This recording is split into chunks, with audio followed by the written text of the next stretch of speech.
नीतीश कुमार से सवाल क्यों नहीं पूछ रहे हैं, नरेंद्र मोदी से सवाल क्यों नहीं पूछ रहे हैं, आपने पिछले 11 सालों में देश के लिए क्या किया। और बिहार की जनता बहुत होशियार है, इस बार पूरी तरीके से बदलाव के मूड में है। तो आपको समझना होगा कि जन स्वराज जिस दिन से बिहार में एंट्री करी है, उसी दिन से ये कहा जा रहा था कि जन स्वराज पार्टी का कोई जनाधार नहीं है। चुनाव तो ऐसे लड़ा नहीं जाता है कि बगैर आपके कार्यकर्ता के आप जमीन पर उतर जाइए और लोगों की भावनाओं से खेल जाइए।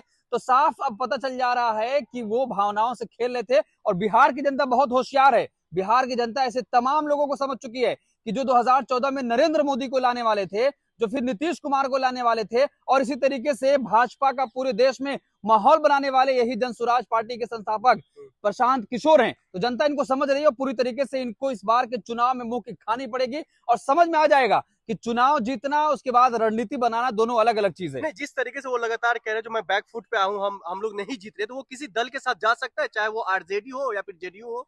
आपको पहले दिन से ही समझना होगा कि जन स्वराज पार्टी किसके लिए काम कर रही है। वो लगातार बिहार के अलग अलग जिलों में, अलग अलग हिस्सों में जाकर यही प्रचार कर रहे हैं कि भारतीय जनता पार्टी आपके लिए काम नहीं किया। लेकिन सीधे तौर पर सवाल क्यों नहीं कर पा रहे हैं, नीतीश कुमार से सवाल क्यों नहीं पूछ रहे हैं, नरेंद्र मोदी से सवाल क्यों नहीं पूछ रहे हैं, आपने पिछले 11 सालों में देश के लिए क्या किया, देश के युवाओं के लिए क्या किया। बिहार में जिस तरीके से बेरोजगारी है, वहां का युवा पलायन करता है, दिल्ली, मुंबई, हैदराबाद, बड़े सिटी में जाकर वहां अपनी नौकरी करता है। लेकिन बिहार में ऐसे तमाम क्षेत्रों में फैक्ट्रियां क्यों नहीं खोली गई, ये सवाल पूछना चाहिए उनको। लेकिन वो सवाल नहीं पूछेंगे क्योंकि उनको भी पता है कि हमारे जो फंडिंग हो रही है वो कहां से हो रही है। जो कुछ कहा जाएगा वही वो बिहार के लिए करेंगे। और बिहार की जनता बहुत होशियार है, इस बार पूरी तरीके से बदलाव के मूड में है। तेजस्वी यादव का लगातार वो जो है समर्थन में बयान दे रहे हैं, लगातार कह रहे हैं जो तेजस्वी यादव जब उप मुख्यमंत्री थे तो बिहार का विकास हुआ था। लग रहा है जो आरजेडी के साथ वो आएंगे। बिल्कुल, अब माहौल उनको भी समझ में आ रहा है कि इस बार बिहार की जनता का मूड क्या है और बिहार की जनता क्या कुछ चाहती है। क्योंकि बिहार की जनता इस बार बदलाव चाहती है। जब तेजस्वी यादव उप मुख्यमंत्री बने थे तो उन्होंने न जाने कितनी नौकरियां दे दी, बिहार के युवाओं को सरकारी नौकरी दी गई। प्रशांत किशोर आएंगे इनके साथ, आरजेडी तेजस्वी यादव के साथ प्रशांत किशोर देखिए, आएंगे। बिल्कुल राजनीति क्या है, संभावनाओं का खेल है। तो अगर प्रशांत किशोर को यह समझ में आएगा कि बिहार की हवा इस बार तेजस्वी यादव के साथ बह रही है, तो वो किसी भी सूरत में तेजस्वी यादव के साथ आने की पूरी कोशिश करेंगे। लेकिन अब आरजेडी को समझना होगा कि वो तेजस्वी यादव को साथ साथ क्या प्रशांत किशोर को लेती है कि नहीं। जिस तरीके से बिहार का माहौल पूरी तरीके से बदल रहा है, प्रधानमंत्री नरेंद्र मोदी लगातार बिहार जा रहे हैं, रैलियों पे रैलियां कर रहे हैं और वहां पर चुनावी माहौल बनाने की कोशिश कर रहे हैं। लेकिन बिहार की जनता बहुत होशियार है, ऐसे जुमलेबाजों के चक्कर में इस बार फंसने वाली नहीं है। सम्राट चौधरी पर लगातार वो सवाल कर रहे, कह रहे जो बिहार का क्या विकास हुआ पिछले कई सालों से, वो साफ तौर पर बताया, या सम्राट चौधरी नहीं बता पा रहे तो मोदी जी खुद बताए। इस तरीके से सवाल कर रहे हैं प्रशांत किशोर। बिल्कुल, सवाल तो पूछा जाएगा भाई, सत्ता जिसकी है सवाल उसी से पूछा जाएगा। प्रशांत किशोर ये सवाल कर रहे हैं ना, आप लोग लगातार आरोप लगा रहे हैं जो वो बीजेपी के लिए काम करे, बीजेपी के समर्थन में वो रैलियां निकाल रहे हैं, इसलिए वो सवाल पूछ रहे बीजेपी से ही।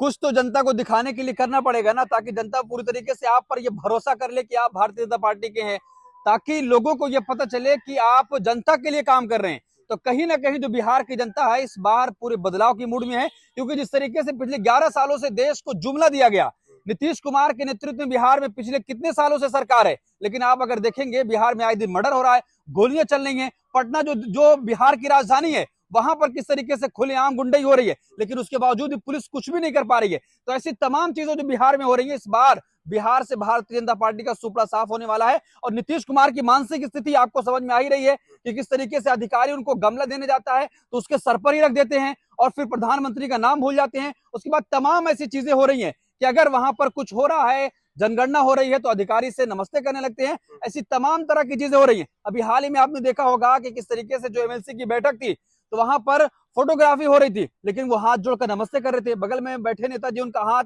नीचे करते हैं, यानी उनकी पूरी तरीके से मानसिक स्थिति ठीक नहीं है। और भारतीय जनता पार्टी उसी का फायदा उठाकर बिहार को इस बार जीतने की प्लानिंग कर रही है। लेकिन बिहार की जनता बेवकूफ नहीं है। चिराग पासवान का भी एक मामला निकल कर आ रहा है, वो कह रहे हैं मैं सामान्य सीट से लड़ूंगा, आरक्षित सीट से नहीं लड़ूंगा। इसको लेकर कितना प्रभाव पड़ेगा बीजेपी और एनडीए पर? देखिए, इसको समझने के लिए आपको पिछला चुनाव में जाना पड़ेगा। जिस तरीके से इससे पहले वाला जो चुनाव बिहार का हुआ था, उसमें चिराग पासवान खुलकर नीतीश कुमार के खिलाफ चुनाव लड़ रहे थे।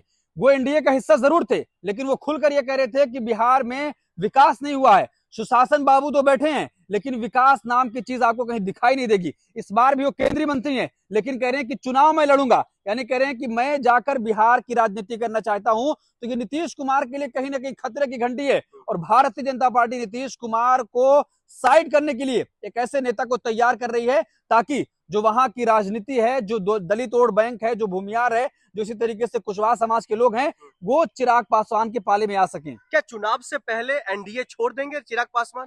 नहीं देखिए, तो ये नाराजगी तो बहुत कुछ कह रही है ना। बिल्कुल देखिए, ये तो कह देना बहुत जल्दबाजी होगी कि चुनाव से पहले वो एनडीए छोड़ देंगे, क्योंकि उसी एनडीए का हिस्सा हैं और केंद्रीय मंत्री बने हुए हैं। और उस वक्त भी आपको याद होगा कि एनडीए का हिस्सा रहते हुए नीतीश कुमार के खिलाफ उन्होंने पूरा प्रचार किया था, और अभी भी कई बार उन्होंने असहमतियां भी जता दी हैं कि जिस तरीके से विजय शाह का मामला है, उन्होंने साफ तौर पर कहा कि अगर मेरी पार्टी में कोई नेता होता, मैं आजीवन के लिए उसको पार्टी से बाहर का रास्ता दिखा देता।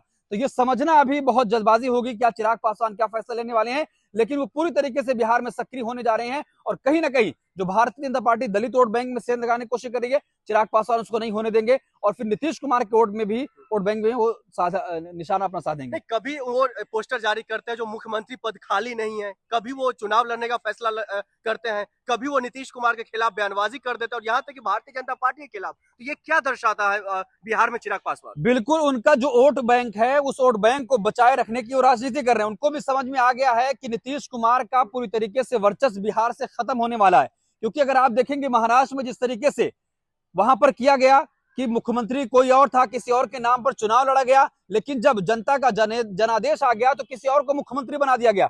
देवेंद्र फडणवीस को मुख्यमंत्री बनाया गया और एकनाथ शिंदे को साइड कर दिया गया। तो ठीक उसी तरीके से बिहार में होने वाला है, और बिहार में तो यहां तक कहा जा रहा है कि नीतीश कुमार को पूरी तरीके से साइड ही कर दिया जाएगा, क्योंकि बाद में कहा जाएगा मानसिक संतुलन इनका ठीक नहीं है, ये सरकार चलाने के लायक नहीं है, इसलिए इनको साइड में किया जाता है। और भारतीय जनता पार्टी अगर वहां का कुछ ऐसा जनादेश आता है तो अपना मुख्यमंत्री बनाने के लिए तैयारी करेगी। तो इसीलिए चिराग पासवान ऐसी तमाम चीजें कर रहे हैं कि भारतीय जनता पार्टी कहीं ये वाली चाल न चल पाए। लेकिन जेडीयू की तरफ से लगातार कहा जा रहा है जो मुख्यमंत्री अगर बिहार का कोई बनेगा तो वो नीतीश कुमार बनेगा एनडीए के नेतृत्व में। जेडीयू की तरफ से यह कहा जा रहा है, लेकिन आपको याद होगा कि नेशनल टेलीविजन पर बैठकर देश के गृह मंत्री अमित शाह साफ तौर पर यह कह चुके हैं कि अभी एनडीए का चेहरा कौन है वो तय नहीं हुआ है। जब जनादेश बिहार का आएगा तब हम ये तय करेंगे कि वहां का मुख्यमंत्री कौन बनेगा। यानी साफ तौर पर यह पता चल रहा है कि जेडीयू जितना भी कह ले कि मुख्यमंत्री तो नीतीश कुमार होंगे, नीतीश कुमार सबके हैं, इस तरह के पोस्टर लगाए जा रहे हैं, लेकिन अगर जनादेश कुछ ऐसा आता है तो भारतीय जनता पार्टी कहीं ना कहीं वो साइड करने में सबसे पहले आगे रहती है। आपको बहुत सारी मिसालें मिल जाएंगी, तो बिहार में भी वैसे नीतीश कुमार के साथ हो जाएगा।